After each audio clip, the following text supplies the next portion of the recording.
everyone. Hello. And welcome. Welcome. We're going to be doing the book recommendation tag. That's the one. Yep, it is. We saw Julie from Pages and Pins do this one. It was created by Zarriah Rose. We will link both of those videos down below. Yep. Let's recommend some books. I'm Jessica. I'm Christeena. And you're watching Game of Tomes.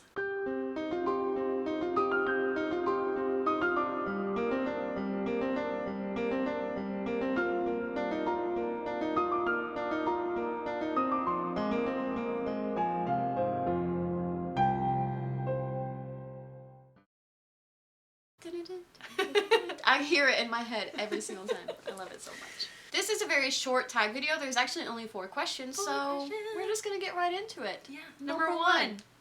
Go ahead. Oh. Well, you got. I don't have the. Oh, I'm sorry. Well, I do. It's okay. I'll do it. Fine. I can share my phone. Okay. Go ahead. All right. Number one. Recommend the best book that you've read last month. So I took a little bit of leeway and dipped into November because I didn't have any 5-star reads in December. So I said The Book of Lost Things by John Connolly. I did not expect to love this one as much as I did. Yeah. And we have a review and discussion about it. We'll link it below. But it's just this boy who's dealing with some stuff at home after his mother passes away, and he's rebelling against his stepmother and his new half-sibling.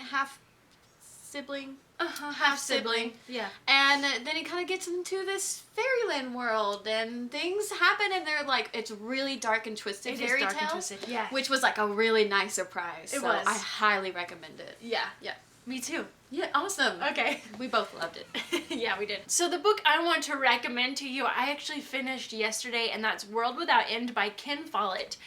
It is the second book in the Kingsbridge series, the first one being Pillars of the Earth. I loved it so much, and you know what? I liked it even more than Pillars. Every grievance, like any critique I had for that book was fixed for me. Yeah. In this book, like the last book I thought ended and then kept going, and it was kind of awkward. This one didn't.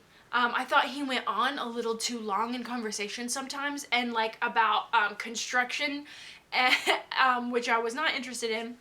Those things, like, he just had the right amount of everything, I felt. I also said in an earlier video that I felt like it might be the same story retold.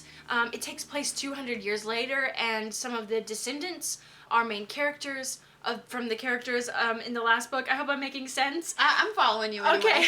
And I thought it was just kind of like gonna be like a repeat, but actually it ended up being very much its own story. Good. And I loved it. It takes place in medieval England during the plague. The plague. Oh. The plague? The plague. The plague. He says the plague. The plague. Yeah. Which I thought was fascinating. Right. The 1300s. There's these 2 people who grow up together, and you see them over a long period of time. I love when that happens. Yeah. From when they're little kids to when they're all grown up. One's a builder, and he's like super smart. The woman wants to be a doctor, but like women aren't supposed to be doctors. Right. Circumstances keep them apart, and it's like this battle between like a power struggle and like just wanting to do the right thing, and I can't rave about it enough. Also, Jessica listened to it on audiobook, and it's like 45 hours. It is really long, so if you're looking for a long audiobook, this is the one. I love the narrator, and I'm like so excited to get my hands on the 3rd one. Oh, there's a 3rd one? Yeah, it came out like not that long ago. Oh, that's a couple months right. ago. You mentioned that. Yeah, I remember now. I can't remember what it's called. Something about columns. Column of Fire, maybe. That sounds right. That sounds like a good book. Okay, number 2. Recommend an old favorite. I kind of went back to my childhood, and by childhood I mean like high school. Oh. I didn't go back too far, but I said The Eye of the World by Robert Jordan. Also because Jessica and I have been talking about it hardcore. Yeah. There is a read-along going on right now, and I'm just being like so overwhelmed by it right now that like I wanna freaking pick it up so bad. Yeah. But I'm going to next month with Jessica and one of our book club buddies. Yes. And I'm super excited about it. But it just holds such nostalgia for me, and I love it so much.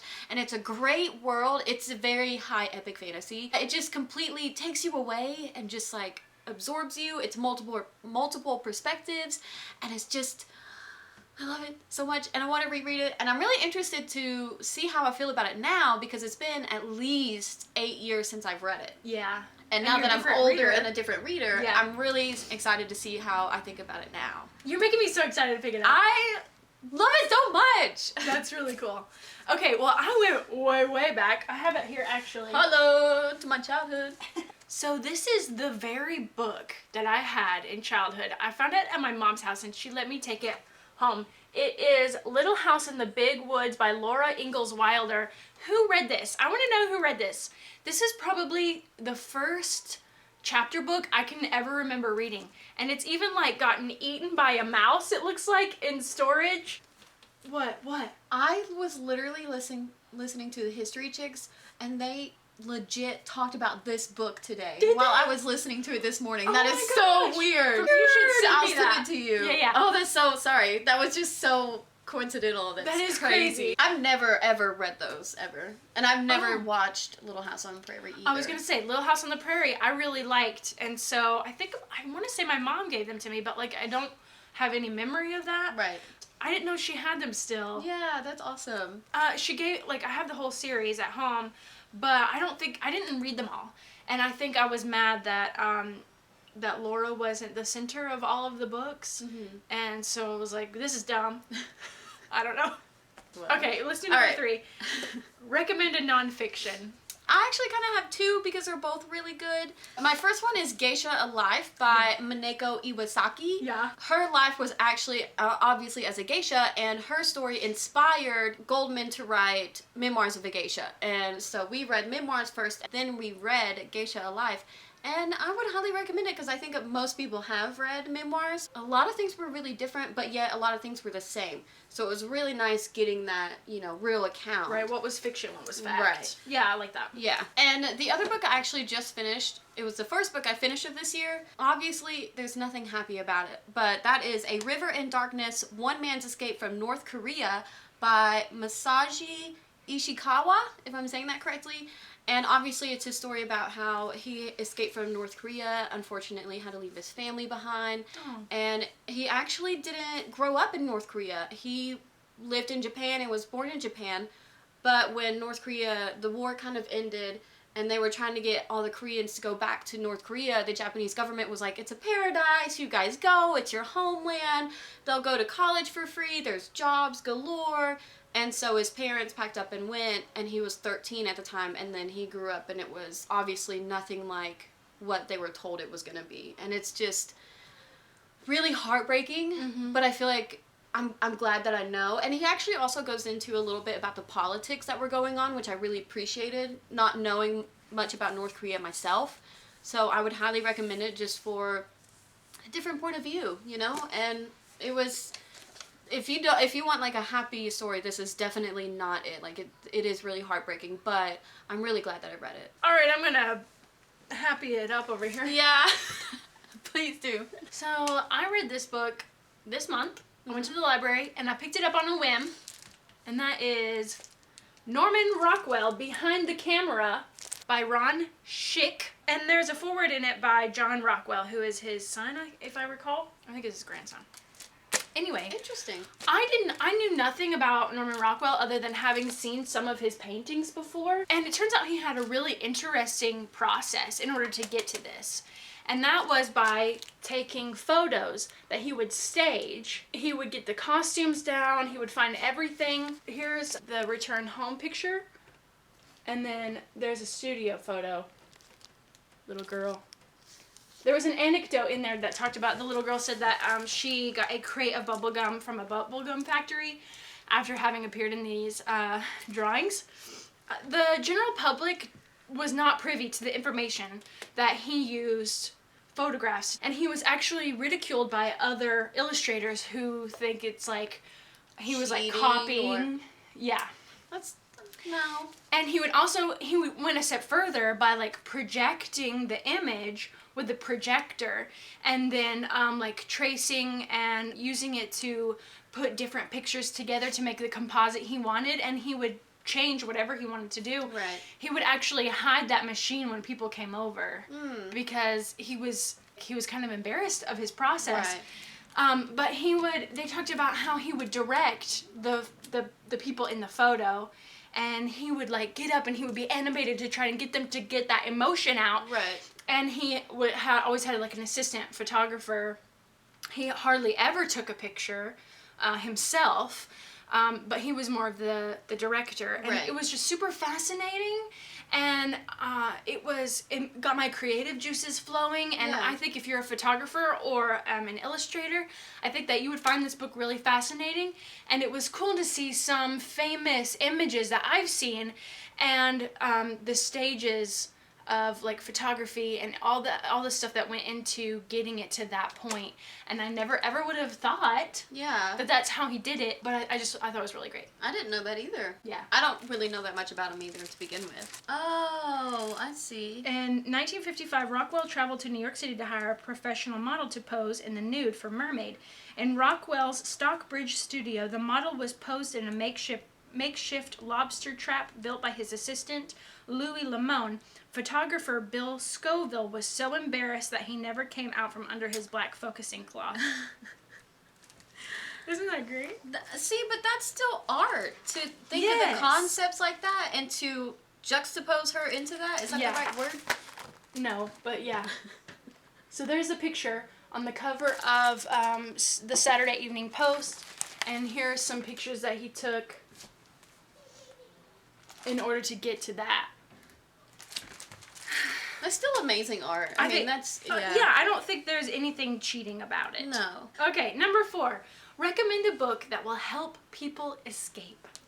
I said Heartless by Marissa Meyer. There are tons of others that I could have said, but we've talked about them a lot, so I wanted to switch it up.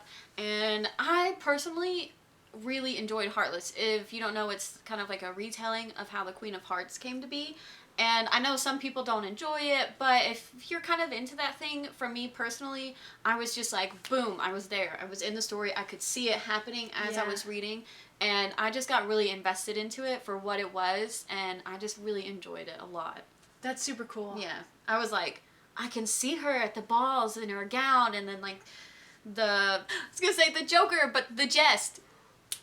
Not the Joker, she's not Batman.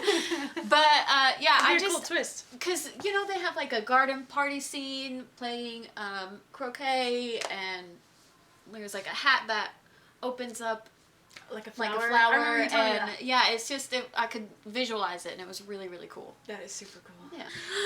Oh, I saw that one too. Ah, okay. It's a graphic novel called Saga. There are 8 issues. We read this almost a year ago now. I know. And, okay, they're in outer space. They're 2 different species, and there's a war going on between their species, and they're in a forbidden love, so they're, like, forced on the run, and she has a baby in, like, the first page. Yeah.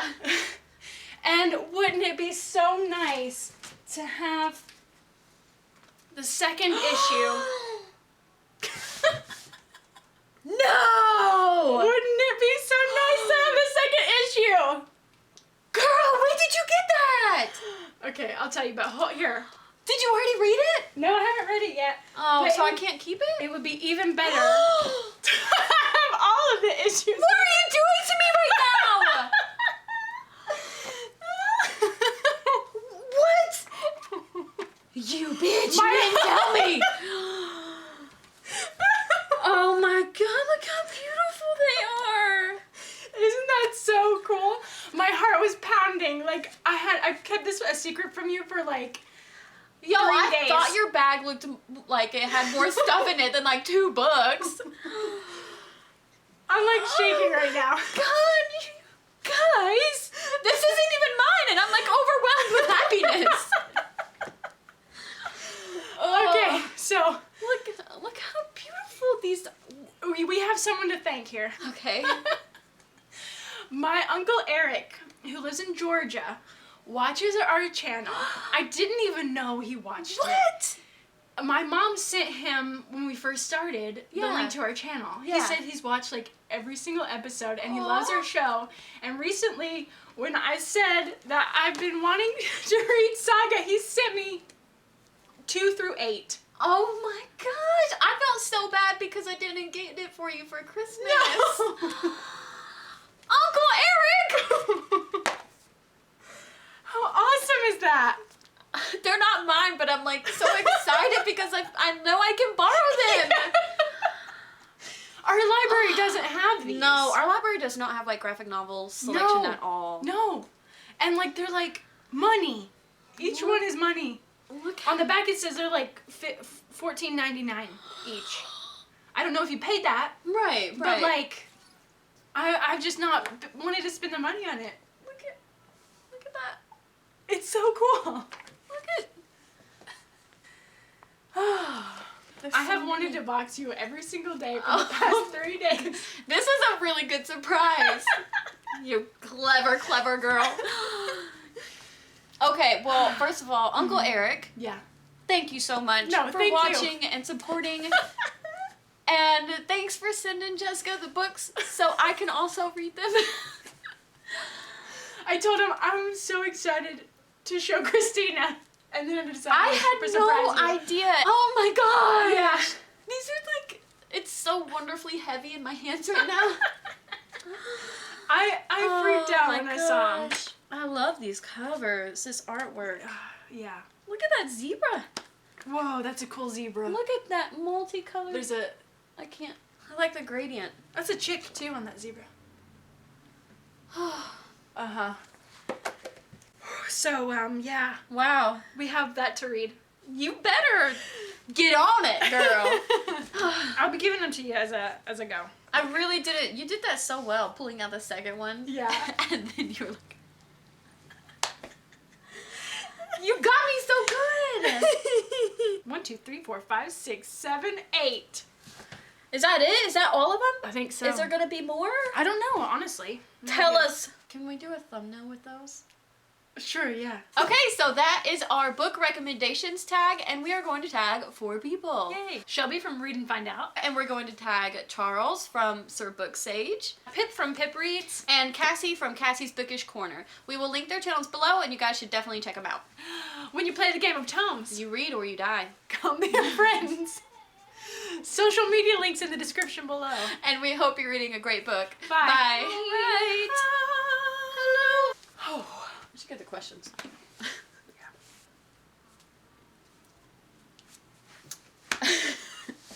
If you say, for the one to help you escape, if you say a long way to a small angry planet, I swear, because I was going to say that, and I was like, no, we've talked about that a lot, so I'm going to, like, pick something different.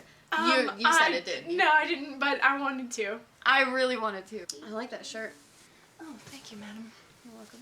As I rub you without permission. You can always rub me. Okay, forget it. Not like that.